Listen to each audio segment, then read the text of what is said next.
Hello student, welcome to वीडियन chemistry point. मैं हूं राज यादव और आज की इस वीडियो के अंदर हम लोग डिस्कस करने वाले हैं एंटी मार्कोनिकॉफ के रूल। ठीक है, ऐसे स्टूडेंट जिन्हें मार्कोनिकॉफ का रूल नहीं देखा है वो इससे पहली वाली वीडियो को देख सकते हैं, जिसमें हम लोग बेटा बहुत डिटेल में एक्सप्लेन किया था मार्कोनिकॉफ के रूल्स को। ठीक है, और आज हम लोग इस वीडियो के अंदर डिस्कस करने वाले हैं एंटी मार्कोनिकॉफ के रूल। ठीक है, चलिए बिना देरी किए हुए वीडियो को स्टार्ट करते हैं। तो बेटा तो आज का जो सेशन में हमारे पास है वो है एंटी मार्कोनिकॉफ रूल्स। ठीक है, जो आपके पास है वो एंटी मार्कोनिकॉफ रूल है, ध्यान समझते हैं। ठीक है, ये जो रूल है कहाँ अप्लाई होता है?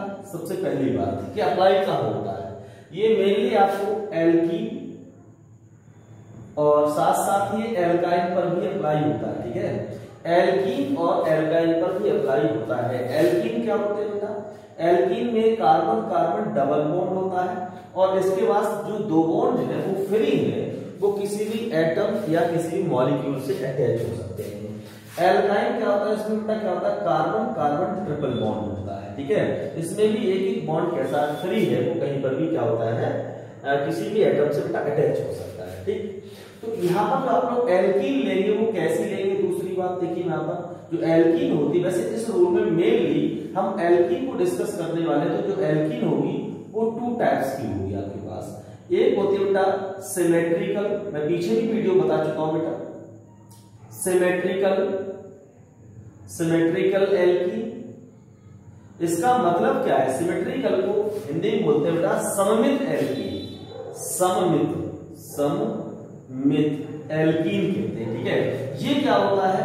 अगर बेटा ये डबल बॉन्डेड कार्बन की जो दो फ्री वैलेंसी आपको दिख रही है, ये दोनों फ्री वैलेंसी सेम ग्रुप से अटैच कर दी जाए, या तो दोनों हाइड्रोजन से अटैच कर दी जाए, या फिर ऐसा भी हो सकता है, कैसा हो सकता है बेटा कि दोनों को हम मिथाइल ग्रुप से क्या करते हैं बेटा, इस तरीके से अटैच कर दें, तब भी ये सिमेट्रिकल एल्कीन माना जाएगा।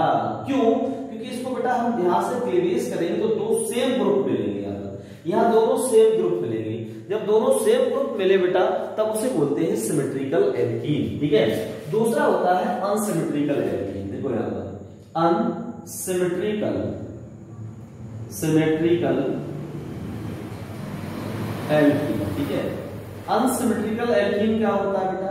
इनमें कार्बन के पास जो दो फ्री बॉन्ड थे, ये दोनों फ्री बॉन्ड डिफरेंट मॉलिक्यूल से जुड़े, यानी दोनों अगर इधर H से जुड़े हुए हैं, इधर मान लो एक CH3 जुड़ा हुआ है, एक H से जुड़ा हुआ है, तो ये अगर हम यहां से क्लियरेंस करते हैं इसका, तो इधर वाला ग्रुप अलग होगा, इधर वाला ग्रुप अलग होगा। तो ऐसी एल्कीन को हम बोलते हैं अनसिमेट्रिकल एल्कीन। सिमेट्रिकल एल्कीन में ना तो मार्कोनिकॉफ रूल लगता है और ना ही एंटी मार्कोनिकॉफ रूल लगता है। यहां तो कोई दिक्कत ही नहीं है एडिशन कराने में। एडिशन कराने में हमें प्रॉब्लम क्रिएट कहां होती है? हमें प्रॉब्लम क्रिएट होती है अनसिमेट्रिकल में। ठीक है, कैसे होगी जरा देखिए बेटे आप। तो हम लोग जो एंटी मार्कोनिकॉफ का रूल है वो कहां यूज होगा? अनसिमेट्रिकल एल्कीन पर होगा, जो कि मार्कोनिकॉफ भी यहीं पर यूज हुआ था। ठीक है, तो देखो यहां पर है एंटी मार्कोनिकॉफ, वहां पर था मार्कोनिकॉफ। चलिए, तो दूसरा पॉइंट हम बेटा यहां पर डिस्कस करते हैं। ये जो मार्कोनिकॉफ होता है इसको एक और नाम से जानते हैं, इसे बोलते हैं बेटा हम लोग पेरोक्साइड इफेक्ट। पेरोक्साइड इफेक्ट के नाम से जानते हैं। पेरोक्साइड इफेक्ट के नाम से क्यों जानते हैं? क्योंकि जो रिएक्शन होता है, ये जो मार्कोनिकॉफ का रूल है, ये अप्लाई होता है कब? जब आपके पास क्या हो बेटा, ये अप्लाई होता है, एप्लीकेबल होता है, ऐसे मान के चलिए कब एप्लीकेबल होता है? जब पेरोक्साइड होता है, यानी पेरोक्साइड की प्रेजेंस ऑफ पेरोक्साइड। ठीक है, पेरोक्साइड क्या होते हैं? पेरोक्साइड ऐसे सभी कंपाउंड्स होते हैं जिसमें ऑक्सीजन की -1 ऑक्सीडेशन स्टेट होती है। ऑक्सीजन की ऑक्सीडेशन स्टेट क्या होती है? -1 होती है। एग्जांपल में देखिए बेटा कौन कौन से पेरोक्साइड यूज कर सकते हैं? जैसे हाइड्रोजन पेरोक्साइड है बेटा H2O2। ठीक है, बेंजोइल पेरोक्साइड से बोलते हैं बेटा हम लोग हाइड्रोजन पेरोक्साइड। देखो समझते जाओ बेटा बात को, धीरे धीरे आपको बता रहा हूं। हाइड्रोजन पेरोक्साइड, ठीक है, ये आपके पास हाइड्रोजन पेरोक्साइड है। दूसरे नंबर पे आता है बेटा बेंजोइल पेरोक्साइड का फार्मूला होता है C6H5C डबल बॉन्ड O और single bond O C double bond O C6H5। ठीक है, या फिर हम इसको ऐसे लिख सकते हैं C6H5CO, ये वाला इसका होल ट्वाइस और O2 ऐसे भी लिखा जा सकता है। इसका नाम होता है बेंजोल पेरोक्साइड, बेंजोल पेरोक्साइड, ठीक है, बेंजोइल पेरोक्साइड होता है इसका नाम, ठीक। तो ये जो आपके पास है पेरोक्साइड की प्रेजेंसी में होता है, इसलिए इसको एंटी मार्कोनिकॉफ के रूल को हम पेरोक्साइड इफेक्ट के नाम से जानते हैं। ऐसा नहीं है कि इसे केवल पेरोक्साइड के नाम से जानते हैं, एक और भी नाम है इसका, हेरॉस इफेक्ट, हेरॉस इफेक्ट भी कहते हैं इसको,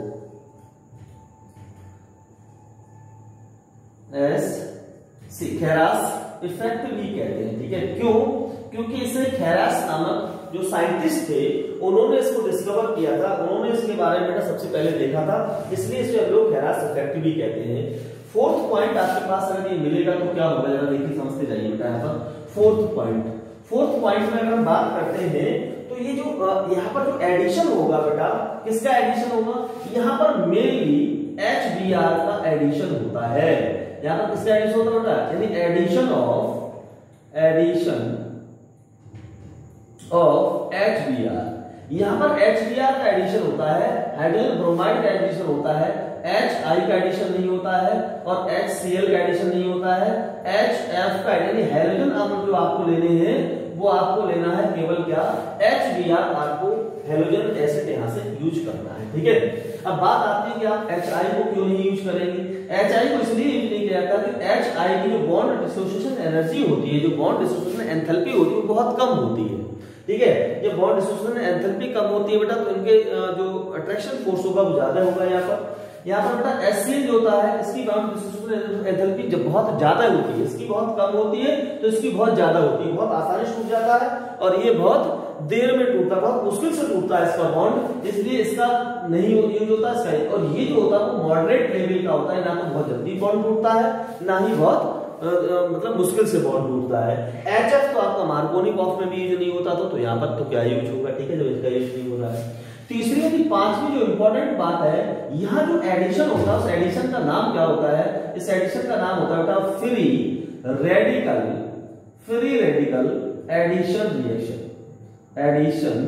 रिएक्शन कहते हैं बेटा इसको, फ्री रेडिकल एडिशन रिएक्शन कहा जाता है। ये बातें आपको 5 समझ में आ गई होंगी। चलिए मैं एक एग्जांपल ले लेता हूं और उसके बाद उसका हम लोग बात करेंगे, उसके हम लोग एक्सप्लेनेशन करेंगे, ठीक है। तो ना यदि मैं जब तक इसका बेटा एग्जांपल लूं उससे पहले आप इसका स्क्रीनशॉट ले लीजिए। क्या होता है, ये एल्कीन पर अप्लाई होता है। एल्कीन पर कौन सी पर बेटा, अनसिमेट्रिकल एल्कीन पर अप्लाई होता है। इसे हम पेरोक्साइड इफेक्ट भी कहते हैं, क्योंकि ये जो पेरोक्साइड की प्रेजेंस में होता है। पेरोक्साइड कौन सा हो सकता है, हाइड्रोजन पेरोक्साइड हो सकता है, बेंजोइल पेरोक्साइड हो सकता है। इसे खरास इफेक्ट भी कहते हैं, सबसे पहले से खरास ने देखा था। और जो आपका एंटी मार्कोनिकॉफ है वो किसके एडिशन में काम करता है, एडिशन ऑफ HBr, यानी HBr का एडिशन कराया जाता है। इसके अंदर जो फ्री रेडिकल्स होते हैं, यहाँ पर जो रिएक्शन है वो फ्री रेडिकल एडिशन रिएक्शन होती है, यानी यहाँ पर फ्री रेडिकल बनते होंगे। तो छठा पॉइंट और मैं बात करता हूँ, फ्री रेडिकल कैसे बनते होंगे। देखो यहाँ पर H सिंगल बॉन्ड Br, यहाँ पर जो बेटा जो ये बॉन्ड फिशन है, ये जो बॉन्ड फिशन है, इसको बॉन्ड को बनाने में 2 इलेक्ट्रॉन यूज हुए, एक हाइड्रोजन का यूज हुआ है, एक Br का यूज हुआ है। तो यहाँ जो बॉन्ड फिशन होता है वो होता है होमोलाइटिक बॉन्ड फिशन होता है बेटा, क्योंकि मैं आपको बता चुका हूं जब पेरोक्साइड की प्रेजेंस होती है तो हमेशा होमोलाइटिक बॉन्ड फिशन होता है, जो कि इससे पहले वाले लेक्चर में बता चुका हूं। जिसने नहीं देखा हो मैं उसका लिंक आपको दे दूंगा, ठीक है, कमेंट बॉक्स में दे जाएगा। तो यहाँ पर इसका इलेक्ट्रॉन है वो यहाँ चला जाएगा, देखो ये फुल एरो नहीं है, हाफ एरो है, ठीक है। और इसका इलेक्ट्रॉन यहाँ चला जाएगा तो यहाँ पर बनेगा एक हाइड्रोजन फ्री रेडिकल और एक बनेगा Br फ्री रेडिकल। यहाँ पर जो Br फ्री रेडिकल है, ये जो हेलोजन होता है वो कहाँ अटैक करता है, ये अटैक उस पर करता है जिस पर नंबर ऑफ हाइड्रोजन अधिक होते हैं, ठीक है। मैक्सिमम नंबर ऑफ हाइड्रोजन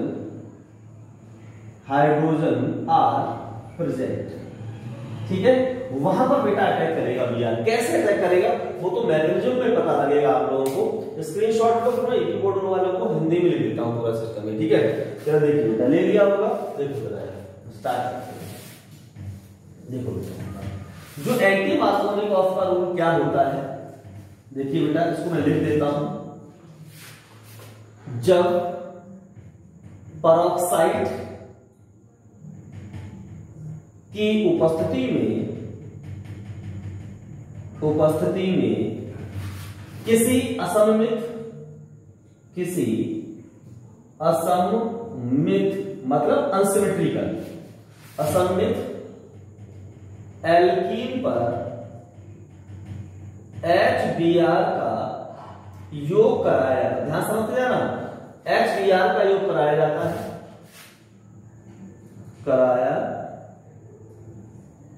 जाता है, तो हैलोजन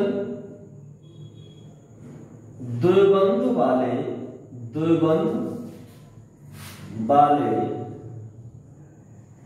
उस कार्बन से जुड़ता है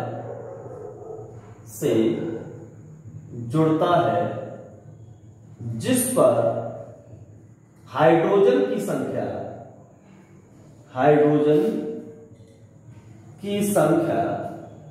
अधिक होती है बच्चों, अधिक होती है, ये ध्यान रखना। क्योंकि मार्कोनिक ऑफ में क्या था, हैलोजन जो है द्विबंध वाले उस कार्बन से जुड़ता था जहां पर हाइड्रोजन की संख्या कम होती थी। यहां पर बेटा उसका उल्टा होता है, एंटी है। क्योंकि आपने सुना होगा वायरस क्या होता है बेटा, बीमारी फैलाने वाला होता है। एक होता है एंटीवायरस क्या होता है, जो बीमारी फैला रहा वायरस उसको मारने वाला। तो वही वाली बात है यहाँ पर, यानी मार्कोनिक ऑफ और मार्कोनिक ऑफ का उल्टा तब होता है जब कोई हम पेरोक्साइड की प्रेजेंसी ले लेते हैं। कैसे लेते हैं देखते हैं हम एग्जांपल के लिए। देखो आपके पास कोई अनसिमेट्रिकल एल्कीन है, suppose that CH3 single bond CH double bond CH2, ठीक है, और इस पर हम HBr का योग कराते हैं, ठीक है, और HBr का योग कराते हैं किसमें बेटा, पेरोक्साइड की प्रेजेंसी में, बेटा हम कराते हैं। वो भी पेरोक्साइड यहाँ पर हो सकता है, बेंजोइल पेरोक्साइड होता है, हाइड्रोजन पेरोक्साइड हो सकता है। तो अगर इस एरो के ऊपर पेरोक्साइड लिखा हो तो समझ जाइए आपको 100% आपको एंटी मार्कोनिक ऑफ का रूल लगाना है। और अगर इस एरो पर ना तो पेरोक्साइड लिखा हो, कुछ लिखा हुआ ना हो, तो आपको मार्कोनिक ऑफ का रूल लगाना है। मैंने आपको ये भी बता दिया साथ साथ। ये पहचान होती है मार्कोनिक ऑफ की और एंटी मार्कोनिक ऑफ की बच्चों।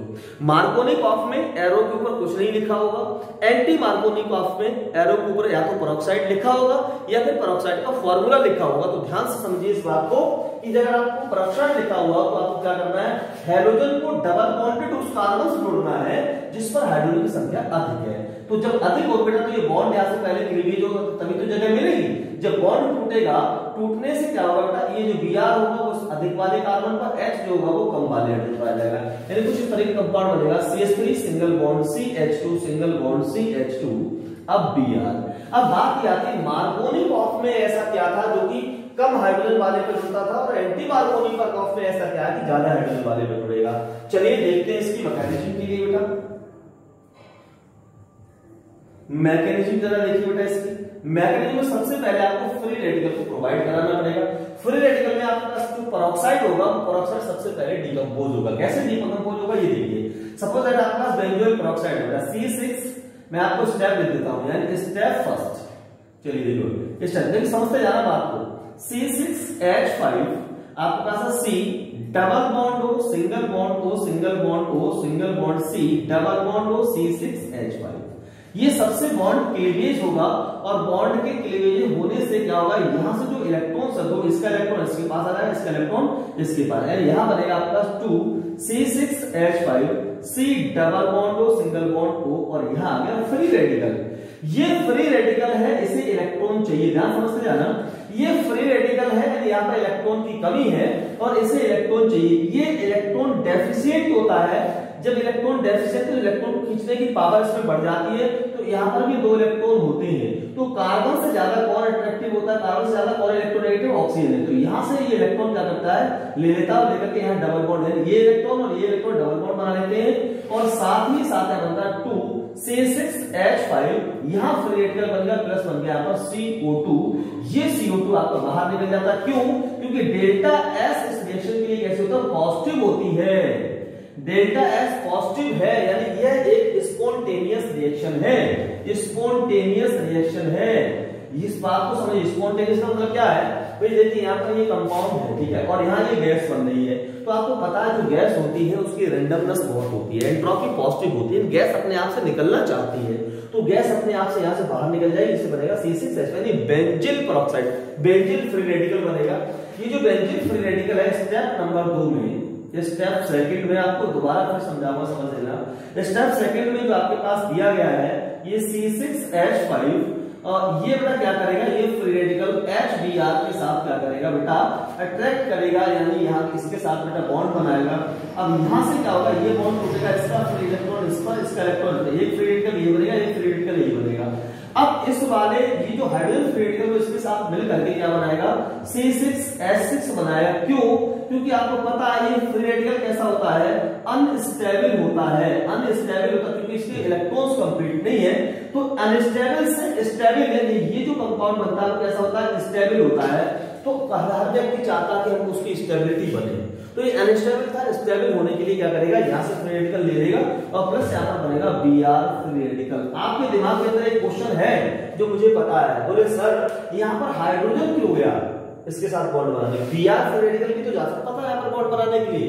तो आपके तरह सोचने का तरीका वो बिल्कुल सही है, यहाँ पर हाइड्रोजन ही क्यों गया, Br भी जा सकता था। तो इसका रीजन क्या है, जो हाइड्रोजन होता है वो एक छोटा एटम होता है और एक हल्का एटम होता है, तो इसको नीड ज्यादा है, जब नीड ज्यादा तो इसके साथ बेटा ये अटैक कर सकता है, ये चीज अटैक कर सकता है। ये कैसा हैवी है, इसके वैलेंस शेल में 7 इलेक्ट्रॉन है, ठीक है, इसके वैलेंस शेल अकेला इलेक्ट्रॉन है, तो रिपल्सन यहाँ पर काम नहीं करता, इसलिए यहाँ पर ये बॉन्ड आसानी से बना लेता है और एक स्टेटलेस चीज बनाता है बेंजीन। स्टेप नंबर 3 में अब आपके पास ये जो फ्री रेडिकल है इसको भी इलेक्ट्रॉन चाहिए। अब ये कहां पर अटैक करेगा, ये अटैक करेगा आपको डबल बॉन्डेड कार्बन। देखो स्टेप नंबर 3 में क्या बनेगा, जो अनसिमेट्रिकल एल्कीन है CH3 single bond CH double bond CH2 और प्लस Br फ्री रेडिकल, ठीक है। अब होगा क्या बेटा, होगा ये जब ये बॉन्ड टूटेगा, ये वाला ये जो डबल बॉन्ड है वो टूट जाएगा, इसका इलेक्ट्रॉन इस पर आ जाएगा, इसका इलेक्ट्रॉन इस पर आ जाएगा। तो दो पॉसिबिलिटी है, जो Br है वो दो तरीके से बेटा जुड़ सकता है। कौन से दो तरीके जुड़ सकता है, या तो Br का ये इलेक्ट्रॉन और ये इलेक्ट्रॉन सिंगल बॉन्ड बना के Br यहाँ जुड़ जाए, ठीक है, तो फिर रेडिकल यहाँ पर बन जाएगा। या ऐसा हो सकता है Br का ये इलेक्ट्रॉन और ये इलेक्ट्रॉन बॉन्ड बना के Br यहाँ जुड़ जाए। देखो दो तरीके के बॉन्ड बन सकते हैं, CH3 सिंगल बॉन्ड CH और यहाँ फिर सिंगल बॉन्ड CH2 और Br, ठीक है। दूसरा तरीका क्या आपके पास, CH3 single bond CH Br और single bond CH2 free radical. लेकिन ये जो है आपके पास ये 1 डिग्री फ्री रेडिकल है, फ्री रेडिकल है बच्चों, 1 डिग्री फ्री रेडिकल है, और ये आपके पास है 2 डिग्री फ्री रेडिकल। तो आपको पता है, मैं इससे पहले बता चुका हूं कि जो 2 डिग्री फ्री रेडिकल है वो ज्यादा स्टेबल है, ज्यादा स्टेबल तो रिएक्शन को आगे कौन बढ़ाएगा, ज्यादा स्टेबल वाला रिएक्शन के लिए आगे बढ़ाएगा। तो स्टेप नंबर 4 में, स्टेप 4 के अंदर क्या बनेगा बेटा, C6 यानी CH3 सॉरी और CH फ्री रेडिकल और प्लस CH2 Br और प्लस फिर से क्या करेगा, HBr की दूसरे यूनिट के साथ ये रिएक्ट करेगा और रिएक्ट करने यहाँ से जो H है, यहाँ से जो Br है, ये दो फ्री रेडिकल बनेंगे जब बॉन्ड टूटेगा, एक H फ्री रेडिकल, एक Br फ्री रेडिकल। आंसर फिर से क्वेश्चन है यहाँ पर, सर ये आयन क्यों नहीं बन रहे, आयन इसलिए नहीं बन रहे कि इसके पास फ्री रेडिकल है, तो सामने वाला भी फ्री रेडिकल ही बनाएगा, ठीक है। तो जो H है फ्री रेडिकल वो यहाँ अटैक करेगा और अटैक करके बेटा कंपाउंड बना देगा क्या, इस तरीके CH3 single bond CH2 single bond CH2 single bond Br और plus Br free radical, Br free radical इस तरीके से बनेगा। अब जो Br फ्री रेडिकल है ये आपका एल्कीन की फिर से नई स्पीशीज देगा, इस तरीके से Br फ्री रेडिकल फिर से एल्कीन की नई स्पीशीज देगा और इस तरीके से अगला कंपाउंड बनाएगा, ठीक है। और ये रिएक्शन लगातार चलती रहती है। चलिए मैं इसको एक बार और बताता हूँ, पूरा अच्छे से समझाता हूँ। इसमें क्या लिखा, जब पेरोक्साइड की उपस्थिति में किसी असममित एल्कीन पर HBr का योग कराया जाता है तो हैलोजन डबल बॉन्डेड उस कार्बन से जुड़ता है जिस पर हाइड्रोजन की संख्या कैसी होती है बेटे, अधिक होती है, जबकि मार्कोनिक ऑप्शन कहां जुड़ता था, हाइड्रोजन की संख्या जब कहां पर कम होती थी वहां जुड़ता था बच्चों, ठीक है। तो देखो बेटा मैंने एग्जांपल लिया है यहाँ पर, एक मैंने असममित यानी यहाँ पर बेटा प्रोपीन, इसका नाम है बेटा प्रोपीन 1, प्रोपीन 1 इसका नाम है, ठीक है। तो यहाँ देखो बेटा प्रोपीन 1 है, ये एक अनसिमेट्रिकल एल्कीन है, इस पर हम HBr का योग कराएंगे। तो इसमें लिखा हुआ है कि हैलोजन डबल बॉन्डेड उस कार्बन से जुड़ता है जिस पर हाइड्रोजन संख्या कैसी होती है, अधिक होती है। तो डबल बॉन्डेड दो कार्बन है, एक कार्बन ये है, एक कार्बन ये है, दो कार्बन डबल बॉन्डेड है। तो ध्यान से समझ लेना, Br का हैलोजन है, ये क्या है बेटा, हैलोजन है। तो हैलोजन को कहां जोड़ना है, हैलोजन को आपको वहां जोड़ना है जहां हाइड्रोजन संख्या अधिक है। देखिए आपको बेटा यहाँ पर प्रोडक्ट कुछ आपको इस तरीके से बनेगा, देखिए अब हम बात करते हैं प्रोडक्ट ऐसा क्यों बना। मार्कोनिक ऑफ में तो हेलोजन मार्कोनिक तथा हाइड्रोजन कम थी, लेकिन इसमें यहाँ पर क्यों जुड़ रहा है, इसका रीजन क्या है? रीजन इसलिए है कि जो मार्कोनिक ऑफ होता है वो बेटा आपका होता है यानी इलेक्ट्रोफाइल एडिशन रिएक्शंस होती है बेटे वहां पर, और यहाँ होती है फ्री रेडिकल एडिशन रिएक्शन, इसलिए डिफरेंस आता है। तो देखो फ्री रेडिकल कैसे बनता है, सबसे पहले जो पेरोक्साइड होता है बच्चे, यहाँ पर ये जो पेरोक्साइड होता है, ये पेरोक्साइड मैंने यहाँ पे ले लिया बेंजोइल पेरोक्साइड, और यहाँ पर आप ले सकते हैं कौन सा ले सकते हैं बेटा, यहाँ पर हाइड्रोजन पेरोक्साइड का भी यूज कर सकते हैं, ठीक है। तो बेंजोइल पेरोक्साइड ले रखा है। बेंजोइल पेरोक्साइड का जो बीच का जो बेंजोइल जो पेरोक्साइड लिंक है वो टूटेगा, और टूटने से दो आपके बेंजोइल जो होते हैं एसीटेट या कैसे बेंजोएट आपके पास कह सकते हैं, बेंजोएट फ्री रेडिकल का निर्माण होता है। यहाँ पर बेंजोएट फ्री रेडिकल बनते हैं C6H5 C double bond O और O फ्री रेडिकल। बच्चों इस बात को थोड़ा सा और ध्यान से समझो, गंभीरता समझिए, मैं इस चीज को मैं दोबारा से बताने वाला हूं कि यहाँ पर आपको समझ में थोड़ी कम आ रही होगी बातें। जरा देखो यहाँ पर C6H5, यहाँ आपके पास आ गया C, यहाँ का डबल बॉन्ड O बच्चे, single bond O, single bond O, single C, double bond O, single bond C6H5। ये जो आपके पास पेरोक्साइड लिंक है इसमें दो इलेक्ट्रॉन होंगे, एक इस ऑक्सीजन का एक इस, दोनों ऑक्सीजन का एक इलेक्ट्रॉन है। जब ये इसको हीट किया जाएगा तो यहां से पेरोक्साइड लिंक टूटेगा, यहां होगा होमोलिटिक बॉन्ड फिशन, इसका इलेक्ट्रॉन इस पर आ जाएगा, इसका इलेक्ट्रॉन इस पर आ जाएगा। जब होमोलिटिक बॉन्ड फिशन होता है तो वहां पर हाफ एरो दिखाया जाता है, ना कि फुल एरो दिखाया जाता है। तो ये ध्यान रखिए बेटा आप लोग, ठीक है। ऐसे ही बेटा यहाँ पर क्या होगा, जैसे बेटा ये चीज यहां जाएगी तो यहाँ पर दो स्पीसीज बनेगी, एक स्पीसीज ये बन जाएगी और एक स्पीसीज ये बन जाएगी, यानी C6H5CO इसका इलेक्ट्रॉन यहाँ, C6H5CO इसका इलेक्ट्रॉन यहाँ है, इस तरह की दो स्पीसीज बन गई। तो यहाँ पर C6H5CO और इस ऑक्सीजन पर एक इलेक्ट्रॉन आ गया। ये एक फ्री रेडिकल है, और ये देखिए यहां से बहुत आराम से CO2 गैस निकल सकती है। देखो यहाँ पर ये देखो CO2 गैस तो आराम से निकल सकती है, और CO2 यानी गैस जो होती है उसकी एंट्रोपी पॉजिटिव होती है, और जहां पर एंट्रोपी पॉजिटिव होती है, जहां रैंडमनेस बढ़ती है, वो रिएक्शन अपने आप से होती है। तो स्पॉन्टेनियस रिएक्शन में बहुत आराम से यहां से क्या होगा, CO2 गैस बाहर निकले। तो यहाँ क्या बचेगा, C6H5, देखो एक इलेक्ट्रॉन यहाँ बच रहा है, वो एक इलेक्ट्रॉन आपको यहाँ दिखाई दे रहा है, ये देखो ये बन गया बेटा बेंजीन फ्री रेडिकल बन गया। ये बेंजीन फ्री रेडिकल है, ये एक अनस्टेबल स्पीसीज है। क्यों? क्योंकि यहाँ पर जो कार्बन होगा इसके वैलेंस शेल में केवल 7 इलेक्ट्रॉन होंगे, चाहिए कितने, 8 इलेक्ट्रॉन। तो एक इलेक्ट्रॉन की इसके लिए क्या है, नीड है। तो क्या करता है बेटा, ये अटैक करता है HBr के पास। सबसे पहले जो बेंजीन आपके पास फ्री रेडिकल है HBr पर अटैक करता है, और चूंकि यहाँ पर फ्री रेडिकल है तो HBr में भी ऐसा ही होमोलिटिक बॉन्ड फिशन होगा, और होमोलिटिक बॉन्ड फिशन के द्वारा यहाँ पर भी क्या होगा, दो फ्री रेडिकल जनरेट होंगे, एक H फ्री रेडिकल और एक Br फ्री रेडिकल। चूंकि H जो होता है वो Br से हल्का होता है, इसलिए बहुत आराम से यहाँ पर अटैक कर जाएगा और अटैक करके बनाएगा। ये एक अनस्टेबल स्पीसीज है, यानी C6H6 यानी बेंजीन जो होती है स्टेबल स्पीसीज होती है, और इसकी स्टेबिलिटी जो होती है वो रेजोनेंस के कारण होती है। किसके कारण होती है बेटा, रेजोनेंस के कारण। और साथ साथ यहाँ पर बन रहा है Br फ्री रेडिकल। अब Br फ्री रेडिकल को भी इलेक्ट्रॉन की नीड हो गई बेटा, क्यों? क्योंकि Br के वैलेंस शेल में 7 इलेक्ट्रॉन होते हैं, तो वो 7 के 7 ही इलेक्ट्रॉन है, इसके पास 8 इलेक्ट्रॉन नहीं हो पाए। जब 8 इलेक्ट्रॉन नहीं हो पाए तो क्या करेगा, ये वहां अटैक करेगा, इलेक्ट्रॉन रिच होगा। और इलेक्ट्रॉन रिच कहां होता है, पहले ही बता चुका हूं मैं, या तो नेगेटिव पर होता है, या लॉन पेयर पर होता है, या फिर डबल बॉन्ड की जगह होता है, या फिर ट्रिपल बॉन्ड की जगह होगा। तो हमारे पास डबल बॉन्ड वाली स्पीसीज है, ये जो Br रेडिकल डबल बॉन्ड वाली स्पीसीज पर अटैक करेगा, और अटैक करने पर यहाँ पर जो डबल बॉन्ड होता है, इस डबल बॉन्ड में एक पाई बॉन्ड होगा और एक सिग्मा बॉन्ड होता है। पाई बॉन्ड दुर्बल होता है, वीक बॉन्ड होता है, सिग्मा बॉन्ड कैसा होता है बेटा, स्ट्रॉन्ग बॉन्ड होता है। तो यहाँ भी सिग्मा है, ये नीचे वाला कैसा सिग्मा है, ये नीचे वाला कैसा सिग्मा है, इसके ऊपर वाला पाई बॉन्ड है। तो जैसे ही Br अटैक करेगा तो पाई बॉन्ड बेटा वीक होने के कारण यहाँ से टूट जाएगा, क्योंकि यहाँ फ्री रेडिकल है बच्चों, तो यहाँ पर भी फ्री रेडिकल जनरेट होंगे। बॉन्ड ऐसे टूटेगा कि यहाँ पर फ्री रेडिकल जनरेट हो, और फ्री रेडिकल जनरेट होने के लिए यहाँ पर होमोलिटिक बॉन्ड फिशन होगा, और होमोलिटिक बॉन्ड फिशन होगा बेटा तो इसका इलेक्ट्रॉन इसके पास आ जाएगा, इसका इलेक्ट्रॉन इसके पास आ जाएगा। अब जो Br फ्री रेडिकल, इसके पास दो रास्ते हैं इस पर अटैक करने के, या तो इस वाले इलेक्ट्रॉन के साथ बॉन्ड बना ले, या फिर इस वाले इलेक्ट्रॉन के साथ बॉन्ड बना ले। अगर इसके साथ बॉन्ड बनाएगा तो इस तरीके से 2 डिग्री फ्री रेडिकल बनाएगा, यहाँ पर 2 डिग्री फ्री रेडिकल बनाएगा। अगर ये Br इसके साथ बॉन्ड बनाएगा तो बनाएगा 1 डिग्री फ्री रेडिकल। अब बात आती है 2 डिग्री और 1 डिग्री में कौन सा ज्यादा स्टेबल होता है? तो आंसर है कि 2 डिग्री फ्री रेडिकल जो होता है वो बच्चों ज्यादा स्टेबल होता है। क्यों? क्योंकि इस वाले कार्बन को सपोर्ट करने वाले 2 कार्बन, एक कार्बन ये है, एक कार्बन ये है, लेकिन इस वाले कार्बन को सपोर्ट करने वाला केवल एक ही कार्बन, वो कौन सा? ये वाला। डायरेक्टली स्प्लिट कौन कर रहा है बेटा? ये वाला कार्बन सपोर्ट कर रहा है। तो जिसके सपोर्टर ज्यादा होते हैं वो कैसा होता है? स्टेबल होता है। ठीक है, बात समझ आ रही नहीं आ रही है? तो ये कैसा है बेटा? ये स्टेबल है। जब स्टेबल तो रिएक्शन को आगे की ओर कौन बढ़ाएगा? जो मेन प्रोडक्ट है, जो मेजर प्रोडक्ट है, वो कौन सा बनाएगा?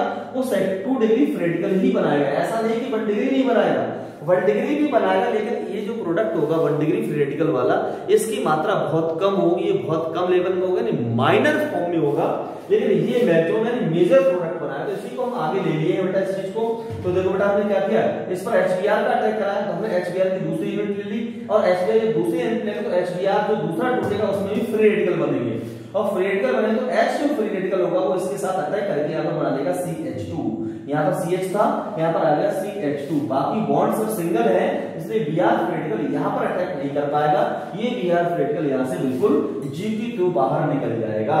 जब ये बाहर Gq2 निकल जाए, अब इसके पास क्या है? 2 रास्ते हैं, या तो Br आपस में जुड़ के Br2 बना ले, या फिर ऐसा कर सकता है ये जो Br फ्री रेडिकल है वो एल्कीन की नई यूनिट्स के साथ, एल्कीन के नए मॉलिक्यूल के साथ अटैक करेगा, और अटैक करके बेटा फिर से रिएक्शन को आगे की ओर बढ़ाता रहेगा। ये रिएक्शन इस तरीके से आगे लगातार चलती रहेगी, और आपको मेन प्रोडक्ट 1 ब्रोमो प्रोपेन, इसका नाम क्या होगा? 1 ब्रोमो प्रोपेन। ठीक है, 1 ब्रोमो प्रोपेन आपको ये मिलता रहेगा। ठीक है, जरा इसको नोट करो, और तब तक मैं देखता हूं आपको सही से दिख रहा है या नहीं दिख रहा है।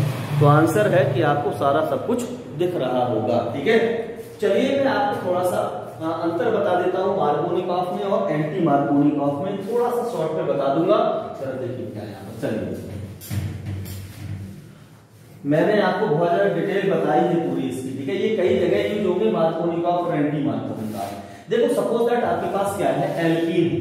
एल्कीन मान लीजिए आपने ले लिया बेटा CH3। देखो 2 तरह के एल्कीन ले लो, एक ले लो सिमेट्रिकल एल्कीन, जैसे मान लो आपने ले लिया बेटा CH3, single bond CH, double bond CH और सिंगल बॉन्ड CH3। ये आपके पास है बेटा सिमेट्रिकल एल्कीन होती है बेटा, ये सिमेट्रिकल एल्कीन होती है। अगर आप इस पर HBr का योग कराओगे, यहां पर कुछ नहीं है, तो इसका मतलब ये मार्कोनिक ऑफ का नियम लगेगा। मार्कोनिक ऑफ रूल काम करेगा बेटा यहाँ पर। जब करेगा तो Br कहां करता है? जहां पर हाइड्रोजन संख्या कम होती है, लेकिन इनमें तो डबल बॉन्डेड दोनों कार्बन है, इस पर तो हाइड्रोजन संख्या दोनों पर कैसी है? सेम है। जब दोनों पर सेम है बच्चों, तो देखो चाहे इधर जोड़ दीजिए चाहे इधर जोड़ दीजिए, प्रोडक्ट दोनों में सेम ही बनेगा। उस प्रोडक्ट का नाम अलग अलग नहीं होगा, मैं आपको वो भी करके दिखा दे रहा हूं। इसलिए सिमेट्रिकल एल्कीन में इससे कोई मतलब नहीं होता है, कोई रूल का कोई मतलब नहीं होता है। यहाँ पर देखिएगा, यहाँ पर तो Br वालों यहाँ जोड़ दिया, तो H कहां जोड़ोगे बेटा? इधर क्यों जोड़ोगे? तो यहाँ प्रोडक्ट क्या बनेगा? CH3 single bond CH2, single bond CH, single bond Br, single bond CH3। या फिर ऐसा हो सकता है बेटा कि Br को बेटा इधर जोड़ो तो H को इधर जोड़ोगे, क्या बनाओ बेटा? CH3 सिंगल बॉन्ड CH, यहाँ पर आ गया Br single bond CH2 single bond CH3। इसका भी नाम क्या है? 2 ब्रोमो ब्यूटेन। ठीक है, इसका नाम है 2 ब्रोमो ब्यूटेन। इसका नाम क्या है? 2 ब्रोमो ब्यूटेन। ठीक है, तो जब भी हम अब इसमें क्या है? यहाँ काउंटिंग 1 2 3 4 ऐसे काउंटिंग होगी, इसमें काउंटिंग 1 2 3 4 ऐसे होगी। तो यहाँ पर बेटा दोनों ही कंडीशन में क्या बनना है बेटा? 2 ब्रोमो प्रोपेन बनना है, ब्यूटेन बनना है, सॉरी। तो जब सिमेट्रिकल एल्कीन होती है तो HBr का एडिशन कराने से कोई भी मार्कोनिक ऑफ का रूल यहाँ पर काम नहीं करेगा। लेकिन दूसरी बात अगर हम कर देते हैं कि अगर आपके पास अनसिमेट्रिकल एल्कीन है, CH3 single bond CH, double bond CH2, अब इस पर आप HBr का एडिशन करा रहे हैं, तो देखो 2 तरीके से एडिशन हो सकता है। कैसे? जरा देखिए यहाँ पर 2 तरीके से कैसे हो सकता है बच्चों।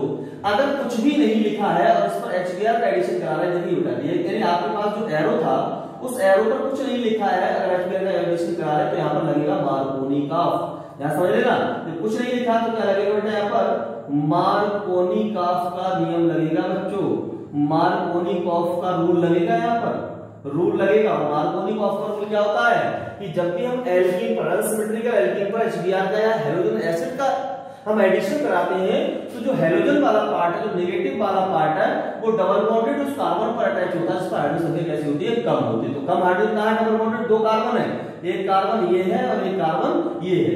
अब इन दोनों में हाइड्रोजन संख्या कम कहां पर बेटा, यहां पर, तो Br कहां जुड़ेगा, यहां जुड़ेगा, प्रोडक्ट कुछ ऐसा बनेगा, यानी कि CH3 single bond CH, single bond Br और सिंगल बॉन्ड CH3। जब Br यहां जुड़ गया तो बचा हुआ H यहां पर जुड़ जाएगा, इसका नाम होता है बेटा आइसोप्रोपिल, आइसोप्रोपिल ब्रोमाइड, ठीक है। आइसोप्रोपिल ब्रोमाइड होता है, या फिर इसको लिख सकते हैं सेकेंडरी हेलो एल्केन भी कह सकते हो, हेलो एल्केन भी कह सकते हो, सेकेंडरी हेलो एल्केन है ये। और अगर बेटा यहां पर लिख दिया इन्होंने पर ऑक्साइड लिख दिया चौथी पर, या फिर इन्होंने लिख दिया H2O2, ठीक है, पर ऑक्साइड लिख दिया, या फिर इसका फॉर्मूला लिख दिया, तो हमें क्या करना पड़ेगा, इसमें जो Br होगा वो डबल बॉन्डेड उस कार्बन से जोड़ना है जिसका हाइड्रोजन संख्या अधिक होती है। एंटी मार्कोनिकॉफ रूल काम करेगा, यहां पर एंटी मार्कोनिकॉफ